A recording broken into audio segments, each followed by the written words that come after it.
Welcome to the Purposeful MD podcast. As a physician, you've sacrificed so much of your life for other people, your patients, your family, your friends, and your colleagues. What would it feel like to spend time doing what you enjoy and to live without guilt? I'm your host, Dr. Laura Sutton, a family physician, certified coach, and business owner. If you're a medical professional on a journey towards your most purposeful life, a life with more time and energy, and ultimately more joy, then this is the podcast for you. For our listeners, a content warning that there is discussion of self-harm and suicide in this episode. Welcome to the Purposeful MD podcast. We've got Dr. Michael Foti with us today. Dr. Foti, welcome. Thank you. Thank you so much for having me. Yeah, it's good to talk to you. I'm excited to dive in. So Dr. Foti is an internist trained at Greenwich Hospital, Yale, New Haven Health. He's currently a clinical assistant professor of internal medicine at Touro College of Osteopathic Medicine and is also the coordinator of the Standardized Patient Program. He's a member of the National Faculty of the National Board of Osteopathic Medical Examiners in the Clinical Department of Internal Medicine, Geriatric Medicine, and Dermatology. Also a member of the Board of Directors for New York State Osteopathic Medical Society, and vice president of the National Alliance on Mental Illness in Orange County, New York.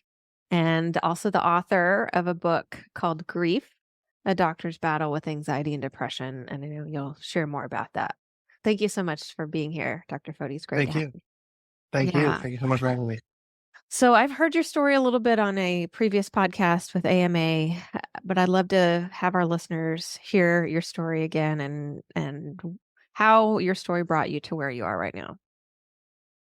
Definitely. Yeah. So when I was an intern in internal medicine, the second half of that being 2020, was when COVID-19 first arrived in the United States. So obviously, that was a very chaotic time. We witnessed, all of us in the healthcare field, much suffering and death. And it wasn't just the frequency of that, but also the fact that so many of our patients were young. They were, in their 30s and 40s, and it was very devastating. And that coupled with the fact that around the same time, my mom passed away relatively suddenly to what we found out to be stage 4 lung cancer. She passed away within a few weeks of her diagnosis. And so it was a very difficult time. Fast forward a couple of years later, I graduated from residencies when I developed a very severe anxiety and depression. And it took many months for me to finally get the help that I needed and realize what was going on. And I did eventually get that help, thankfully. And I'm in a much, much better place, thankfully. But, I very much know what it means to suffer in silence, and I did for months. And because of that, and thankfully being in a better place, I've definitely become a very strong advocate for mental health awareness so that others don't suffer in silence like I did. Yeah. Thanks so much for sharing. I'm so sorry for the loss of your mom. Thank you. Yeah. Okay. I lost my dad to lung cancer too. And so it's, I'm sorry. it's terrible. And on the other side of that, I'm so glad to hear that you're doing well now and here talking with us and advocating for mental health. So tell us, if as much as you can, just your experience. I want to hear more about your experience being an intern in the second half of your year being the spring of 2020, essentially. And then the level of support, or I'm picking up, assuming probably lack of support related to mental health and really your own mental well-being and that of your classmates. Tell us a little bit more about your experience with that. Yeah, definitely. I mean, again, these were, it was all hands on deck. These were 12, 16-hour days. They pulled everyone from elective or outpatient rotations or outpatient center closed. We were all in the hospital. I was part of, so we were divided into teams as residents, residency programs often do. And the team that I was on responded to RRTs, or for those who may not know, that's rapid response team. So that's basically responding to emergencies in the hospital. And so, pre-COVID, you're talking maybe once or twice a day where I trained at the very least. during that first wave of COVID, we were in and out of patient rooms every hour, right? And this was usually because the patient's oxygen level was dropping very quickly, and we had to try to go up on that oxygen level with whatever we could. And eventually, again, this was happening all day, every day. It was getting to a point where we were making decisions on whether our patient needed to be intubated and put on a mechanical ventilator, calling family members to explain that to them that, their 30-year-old brother or sister, was basically dying and they needed to be put on a ventilator. We were making those phone calls and we were making those decisions, right? And this was all day, every day for months. So that's what made it very difficult, for sure. And, you know, in terms of resources, there's, there wasn't really so much. I mean, we had, um, like a telehealth type employee assistance program, but, and this, I speak for any and probably all programs across the country. That's probably the most of what they have in terms of providing mental health resources. It's not enough, right? But at the same time, the frequency with which we were working and the amount of hours probably wouldn't have been able to uh, really take advantage of any resources had they been there, whether they were sufficient or not. Uh, um, so they did the best that they could. And again, this is nothing to do with Greenwich themselves. They're a great hospital and program, but that's more a systemic issue in the country that we need to work on. But yeah, there was no time to think about any of this. This was very much uh, emotional trauma that I'm sure I'm not alone in now, that I suffer the consequences of years later, and I'm sure there's others out there as well. So, you know, Yeah. I think that's the basis of that. Yeah. I mean, you're talking about mental health resources, excuse me, in that scenario. And I'm thinking too, physical health resources, right? I mean, if I put myself back in April of 2020, just for your awareness and for our listeners, I was seeing patients, but in an outpatient setting, and it wasn't a big part of my role, my clinical role. And so I'm picturing, don't have enough PPE, right? We didn't know really what was needed to treat the virus and to treat these patients. I know we were putting them supine for a lot of that time to try to help with their lung capacity. And so there was so much unknown, lack of PPE, lack of really this network where we could share information with each other. I'm sure, like you, probably texting colleagues across the country. What are you doing? What are you seeing? What's worked? What's not worked? So lack of any sort of evidence to treat patients. And then you mentioned long hours. I mean, so I'm thinking even eating, sleeping, making sure that your physical health is taken care of, making sure that you didn't also get sick with COVID and become one of those patients. And so, if we think about the Maslow's hierarchy, until we address those physical needs, then the mental health isn't going to get taken care of. And yet, when we put our bodies physically under that much stress, we know that it affects mental health. And I want to get into that a little bit too. So, I'm curious your thoughts on that. It sounds like that was your lived experience. Yeah, for sure. I mean, there was definitely that fear every day of going into work because you didn't want to bring it home. Uh, I got to tell you, during that first wave, we didn't know what it was, and I wasn't thinking about I might get this and die. Like it wasn't crossing my mind. I didn't want to bring it home. I mean, that's for sure. But I was running in and out of rooms all day. I never took my N95 mask off, right? So I mean, fear wasn't existent because you wouldn't be able to do your job if that really crept in. Right. So we were kind of just leaving that at the door, so to speak, and doing what we needed to do. It was very much like a war zone. I'm gonna be honest with you. This was, you know, uh, PPE left and right, ID cars up and down the hallway, running in and out of rooms. It was chaotic to say the least. And as I say this in my book, as organized as chaos could be. Um, it was, we did our best, and but it was tough. Yeah. Are you still in touch with any of your classmates? I'm curious what some of their experiences were as well. Yes, yes, actually, so I recently started a podcast with one of my very good friends, Dr. Gina Marie Tapia, or Dr. G as I like to call her, um, called the Upward Spiral podcast. We're only into maybe 4 episodes in, and we were both interns together, and we've remained very good friends since. We did our very first rotation as interns together, night shift, and you know, um, yeah, our experiences were very different, and we talk about this. We actually talked about it during our first episode, where it was just me and her. And I was on the floors, as I mentioned, and our RT team, and she was in the ICU. So, it's something I never thought about, but she speaks often about how we had such different lived experiences because she was in the ICU, where by the time patients came to her, they were intubated and on a ventilator. And yes, they were talking to patients' families, of course. Whereas I'm on the floors talking to the patients and their fear in their eyes of how is this happening to me? I'm 30, 35 years old, and you're telling me that I have to go on a ventilator. We talk about it often, how different our experiences were. And it just like, corridor to corridor in a hospital. Yeah, I can only imagine. I'm glad that you have work or are working with her now to kind of share those experiences. I love that. I love that visual of the upward spiral. And so we'll put a link to that in our show notes because we want listeners to check that out too. Thank you.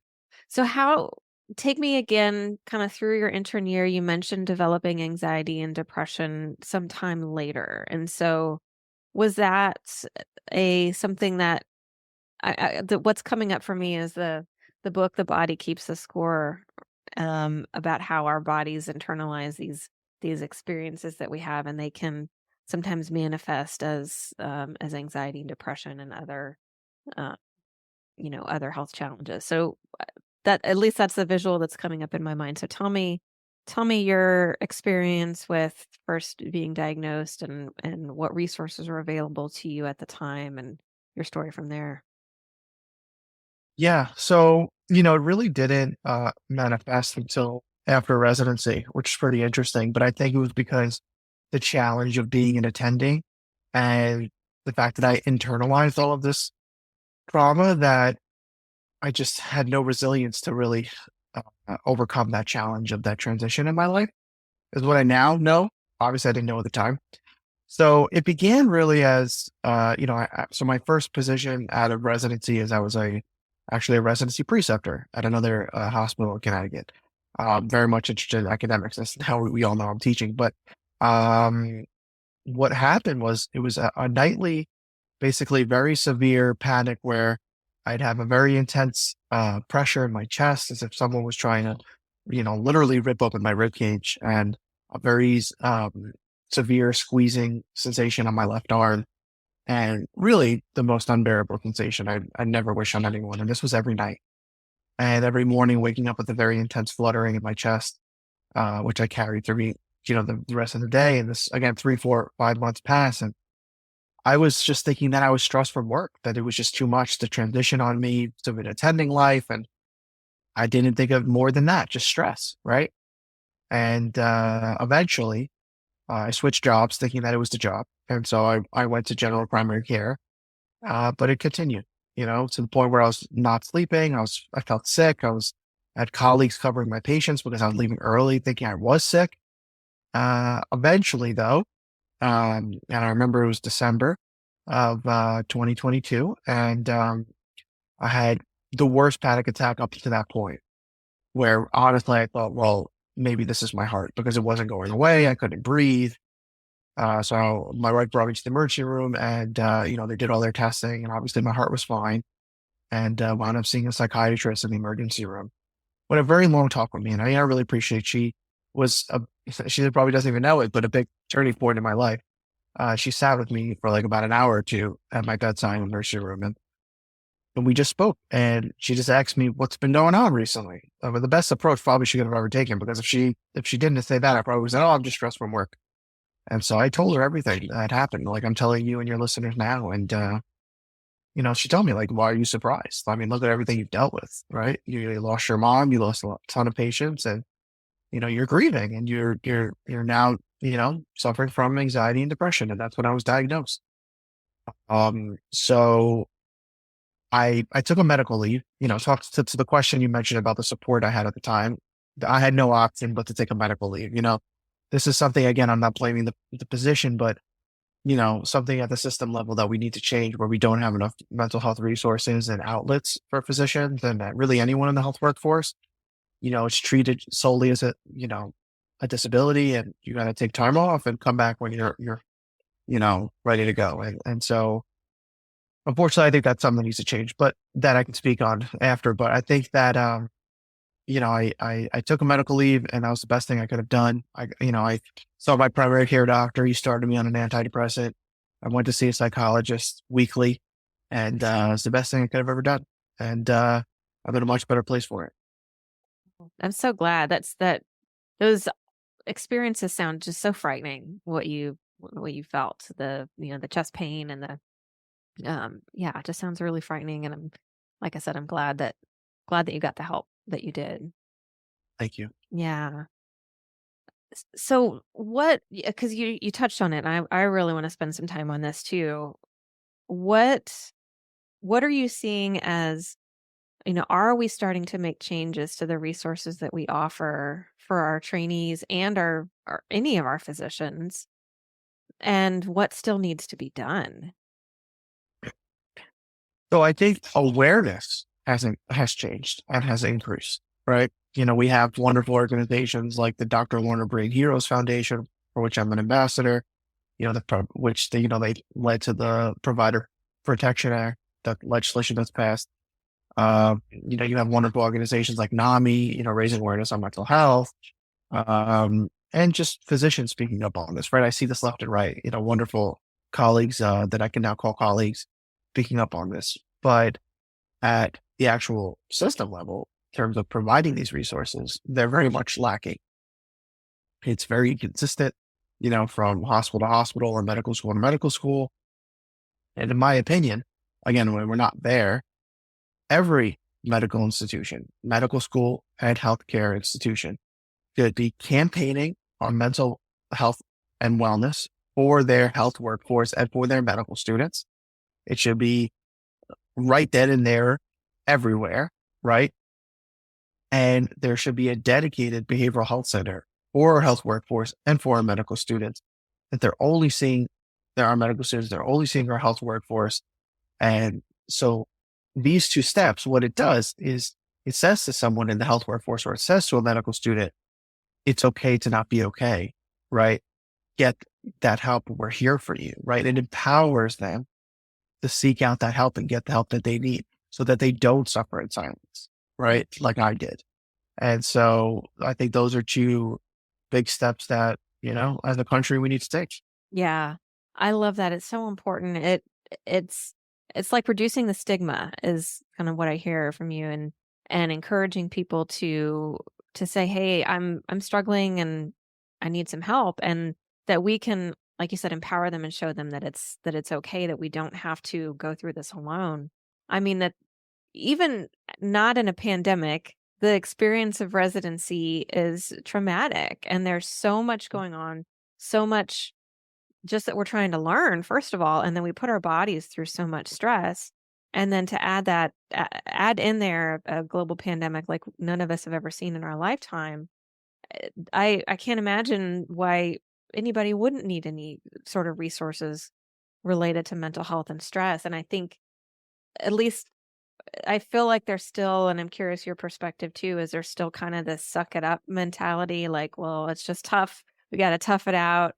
And I get a badge of honor for sleeping the least on call. And are you still kind of seeing that there's this really tough exterior that we're up against that is getting in the way of improving the mental health of our workforce? Of course. Yeah. And this has been perpetuated by the culture of medicine for years, and it Yeah. continues to be, right? So you're having, that message, not only to our medical students, but to our residents to say, oh, well, you just got to dig in, right? This is a resilience thing. You just got to be more resilient, right? And what that takes is just digging in, right? That's the message, right? yes, it's hard work. And I don't think we need to tell them that. I think they know that. But they should feel safe to get the help that they need 'cause for that very reason that you said. It's a very difficult time. Medical school residency, that's the toughest part of the journey. And they should feel empowered to get that help. But yeah, I think it's definitely a culture that unfortunately, continues to persist and something that we have to change. Yeah, you've mentioned the word resilience a couple times. I know that's kind of a charged word because at least I hear it almost in a negative sense when talking with other physicians in the sense of like, well, don't tell me I need to be more resilient because I'm already resilient enough. And you mentioned it that's something that and you said like I didn't have this resilience when I was in my training and I think I mean as clinicians we are already very resilient as physicians going through this.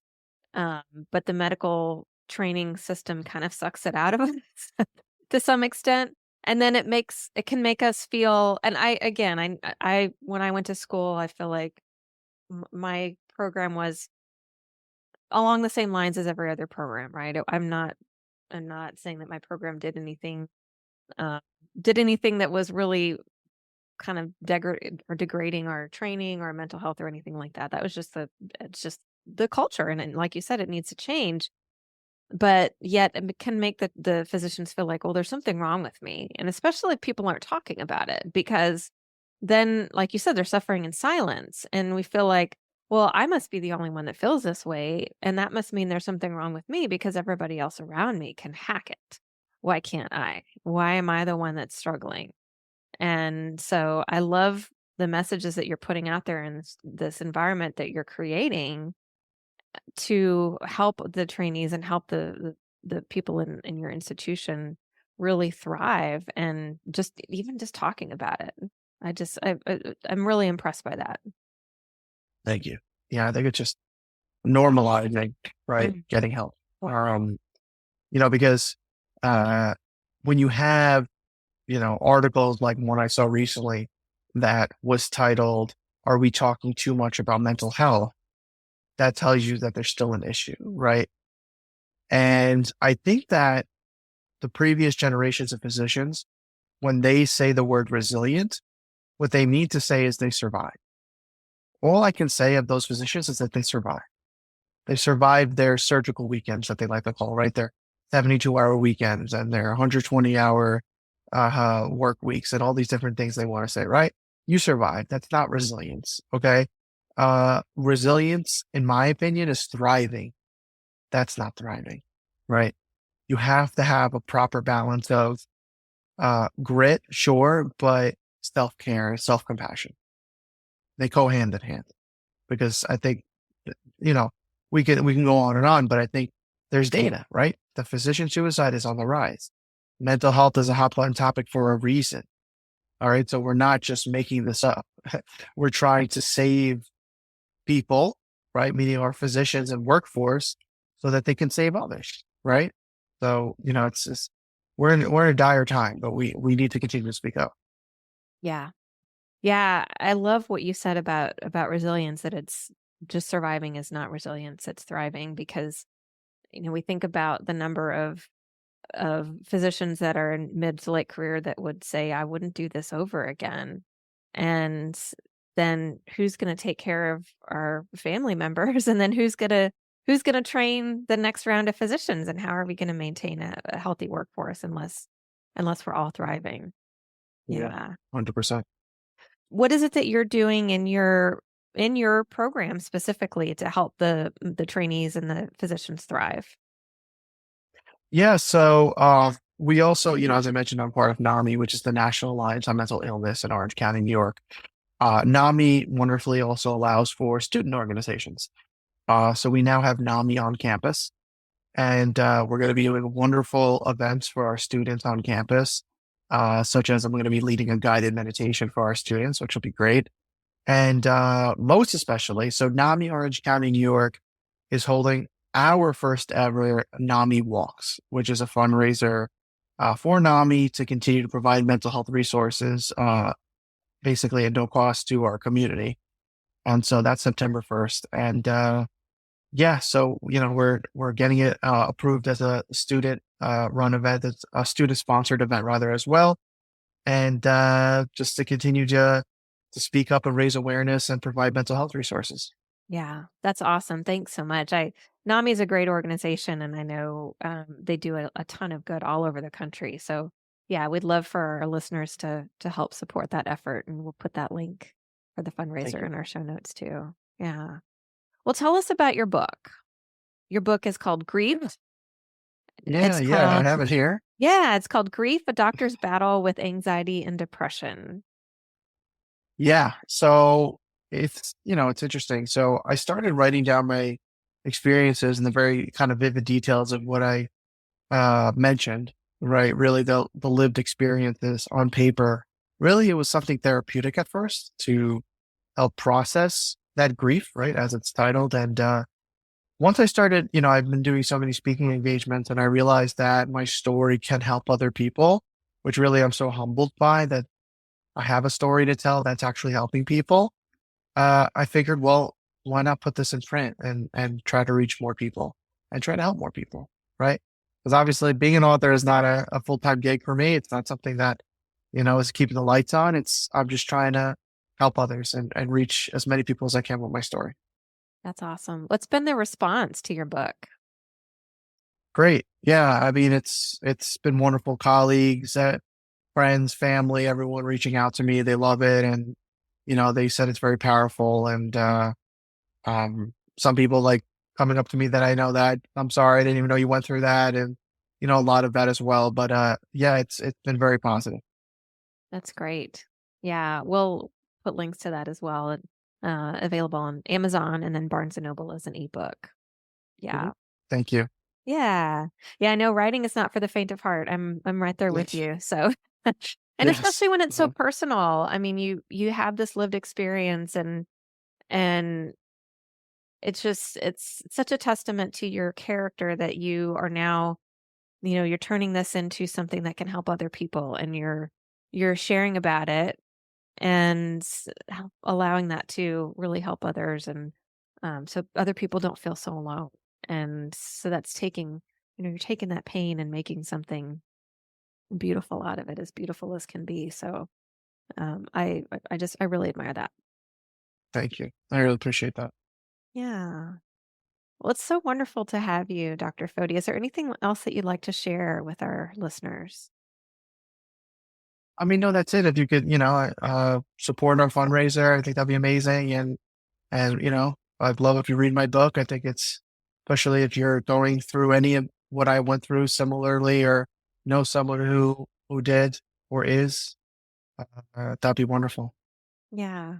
And we will put your links for your LinkedIn profile and your Instagram as well in our show notes. Our listeners can stay connected with you.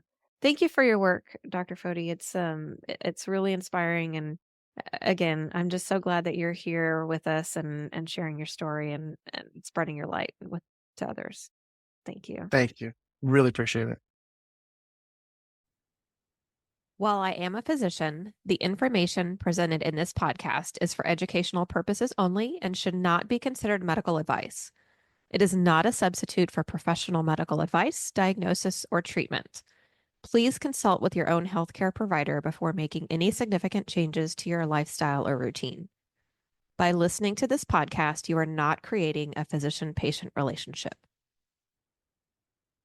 Thank you for listening to the Purposeful MD podcast. If you like what you hear, please rate and review the show. Please also visit my website, www.thepurposefulmd.com, for free downloads or to discuss working with me as your coach.